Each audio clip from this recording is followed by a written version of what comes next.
Welcome to Module 1 of the MELI Unit's Concepts of Monitoring and Evaluation in Learning course.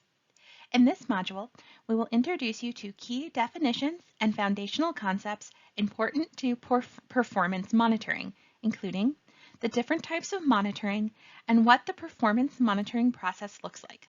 Let's get started. What do we mean by performance monitoring? Performance monitoring is a continuous process designed to give an indication of progress against goals and objectives. It can help confirm whether implementation is on track. For example, are people learning what we want them to learn? Are they using what they learned? It can provide data for course correction. For example, maybe people aren't attending trainings, so maybe we need to make an adjustment to timing or location. It can help us track outcomes over time.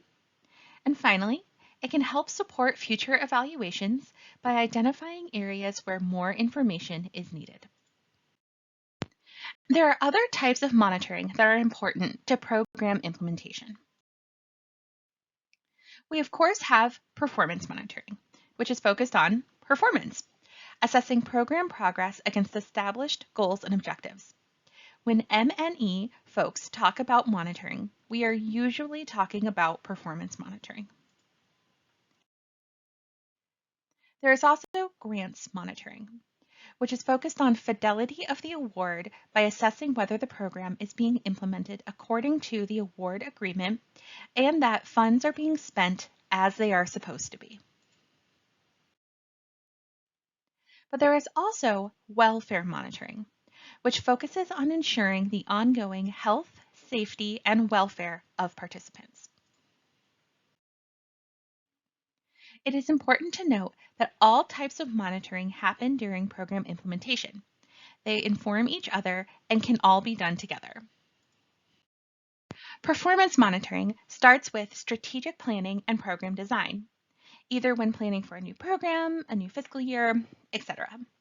During this time, your focus is on identifying goals and objectives and determining how to measure them. You want to ask yourself, what do you need to measure in order to demonstrate the program is achieving what it set out to do? We'll talk much more about this in our strategic planning course. Once you know what you need to measure, you'll undertake data collection as part of your program implementation.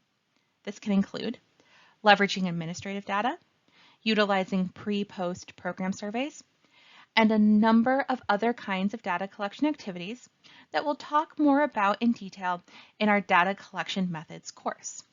And finally, and perhaps most importantly, is utilizing the data you collect. Our main purpose in collecting monitoring data is not to be punitive, but to provide a tool for learning. We seek to identify what's working well and areas for improvement, to track our progress over time, to share with stakeholders in real time, and to ensure program participation and outcomes are experienced equitably across diverse backgrounds or contexts. And that's it for our module on performance monitoring. When you're ready, you can head back to the training overview and move on to Module 2 on evaluation.